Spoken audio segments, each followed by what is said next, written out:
तो भी कुछ साल पहले मैं डेनमार्क गया और वहाँ पे एकदम से मेरे में माहौलियात की कदर पैदा हो गई, जो पहले मुझ में नहीं थी। सच्ची बात है, तीसरी दुनिया का आदमी हूँ, यहाँ पे किसको कदर होती है माहौल की। ये जो मेरी गाड़ी में तू गंद फेंकते चूतिए लन। उनने थोड़ा इमोशनल भी कर दिया मुझे इस ग्रीन एनर्जी के बारे में कि भाई अगर आपको माहौल को साफ रखना है तो आपको ग्रीन एनर्जी इस्तेमाल करनी होगी। Green energy. वैसे तुम्हें पता है ना कि एनर्जी का कोई रंग नहीं होता। फिर अमेरिका में माहौलियात की कदर कुछ चीज़ें हमने पाबंदी के ज़रिए करना सीखी। मिसाल के तौर पे जब आप गंद फेंकने जाते हैं तो आपको 3 किस्म की टोकरियाँ मिलती हैं।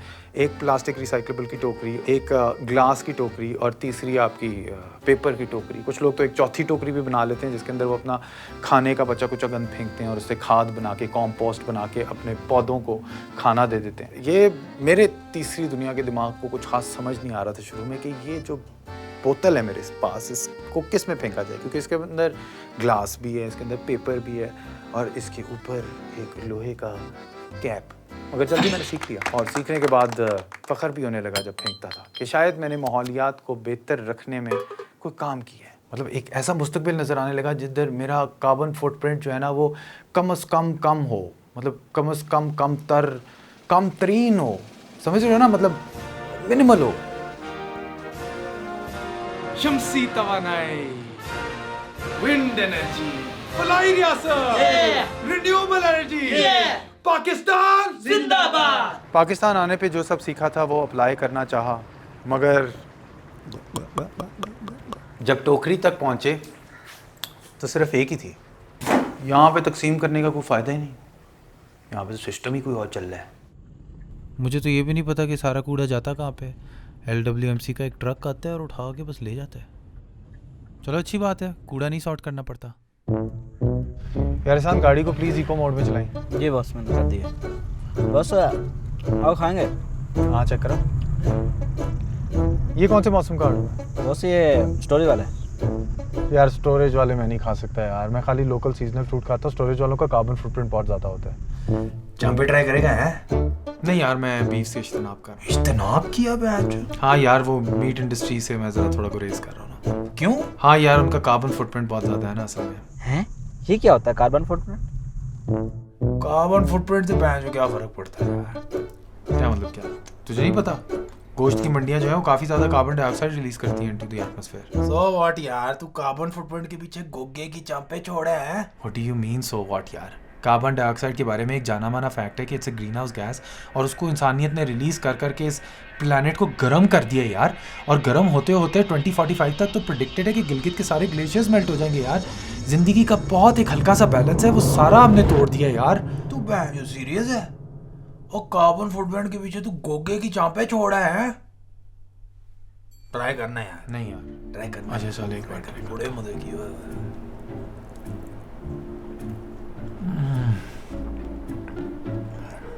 अच्छी है ना? अच्छी तो है। ऐसा नहीं कि माहौलियात के बारे में मुझे पहले नहीं पता था। मुझे पता था, मेरी एक एनवायरमेंटलिस्ट दोस्त होती थी जो मुझे सुनाती रहती थी। हाँ लीमा। तुम मेरे साथ प्रोटेस्ट पे चलोगे?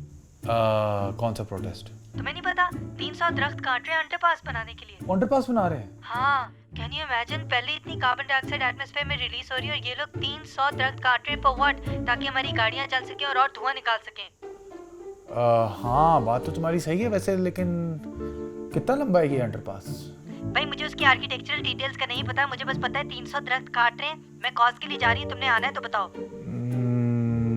पूंडी होगी वहाँ पे? तैमूर,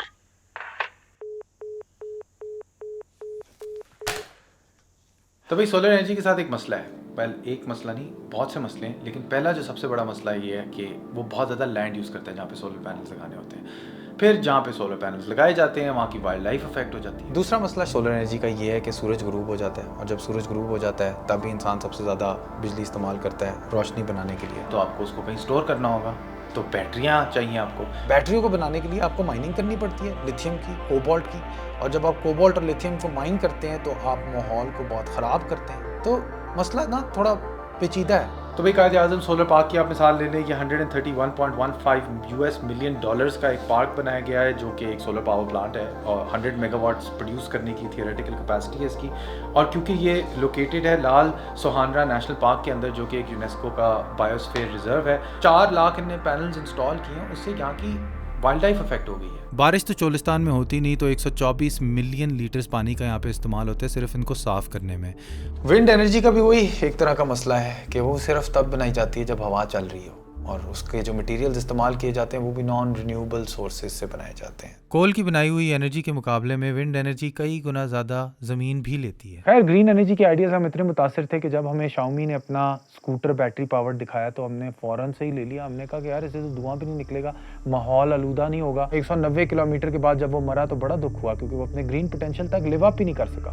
फिर जब मैंने अमेरिका में टेस्ला इस्तेमाल की ना तो उसकी स्पीड और टेक्नोलॉजी से तो मैं बिल्कुल ही बिक गया। वॉल्वो एक गाड़ियों की कंपनी है जो इलेक्ट्रिक व्हीकल्स अपने खुद भी बनाते हैं। उन्होंने एक रिसर्च से बताया है कि एक इलेक्ट्रिक व्हीकल को जब तक आप 90,000 किलोमीटर नहीं चलाएंगे तब तक वो ग्रीन और सस्टेनेबल नहीं होगी। बैटरीज बनाने में जो कार्बन एमिशंस होती है उसको अगर मद्देनज़र रखा जाए तो, और ये भी पता होना चाहिए कि आप अपनी ईवी को किस एनर्जी मिक्स से चार्ज कर रहे हैं और उस एनर्जी को बनाने में कितनी कार्बन एमिशंस हुई थी।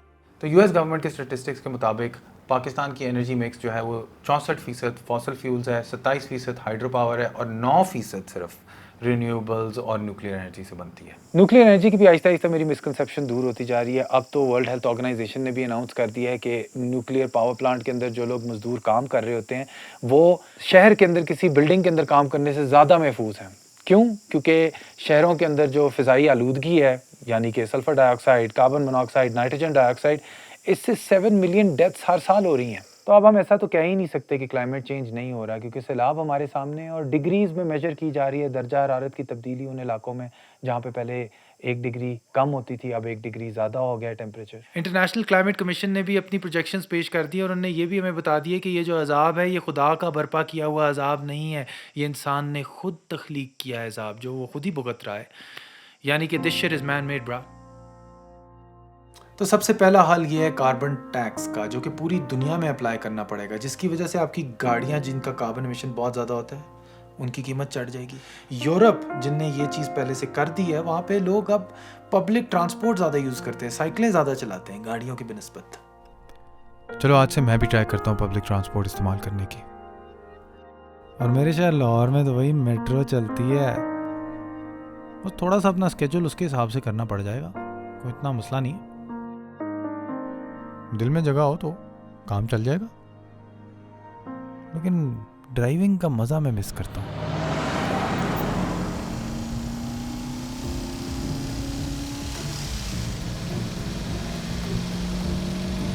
सिगरेट पिएगा, कश लगाएगा? नहीं यार, मैंने सिगरेट पीना छोड़ दी यार। क्या बात कर रहा है, खस्सी हो गया तू।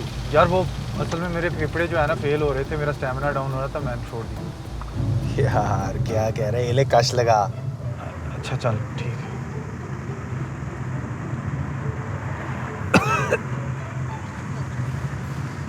और इधर वापस दे, तू अमेरिका जाके खस्सी हो गया बिल्कुल ही।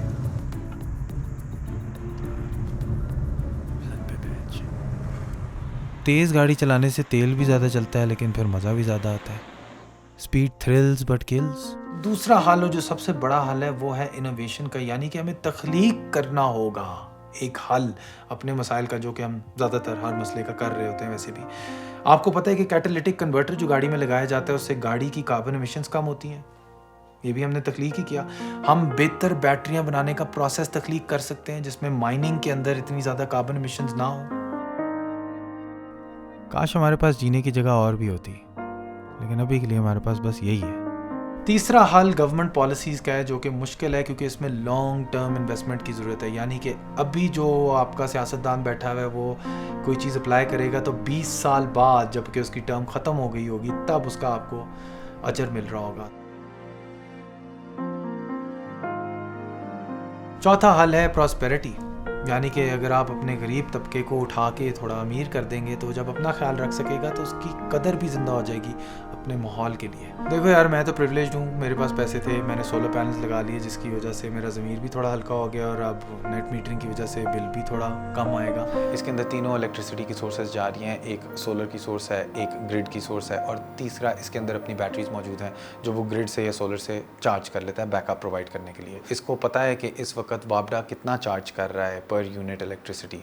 ये स्मार्ट सोलर सोल्यूशन तीनों सोर्सेज के दरमियान फैसला करता है कि कौन सी किस वक्त इस्तेमाल करनी चाहिए। मार्केट में और भी सोलर सिस्टम्स मौजूद हैं, इससे अगर सुपीरियर कोई सिस्टम आए मार्केट में तो आप मुझे भी बताइएगा, देखना चाहूँगा। लगा तो अब मैंने लिया है। बहुत से लोग ऐसे कहते हैं कि उनको क्लाइमेट चेंज की बड़ी कदर है, ट्विटर पे जाके बयान कर देते हैं कि उनको मौसमी तब्दीली की बड़ी फ़िक्र है, लेकिन ज़ीरो इक़दामात करते हैं उसको रोकने के लिए। तो अगर एक्शन नहीं कोई ले रहा होता तो उसको असल में कदर नहीं होती, वो सिर्फ वर्चू सिग्नल कर रहा होता है। मेरे लिए भी ये वीडियो बनाना काफ़ी नहीं है, कुछ करना होगा। हेलो अस्सलाम वालेकुम, दिस इज़ पीरू साईं। आप लोग यहाँ से काफ़ी सारे डोनर्स थे जिनकी वजह से जो 2 दिन पहले मैं जोही गया डिस्ट्रिक्ट दादू में, जहाँ पे हम लोगों ने 100 राशन बैग्स तकसीम किए 100 फैमिलीज़ के अंदर।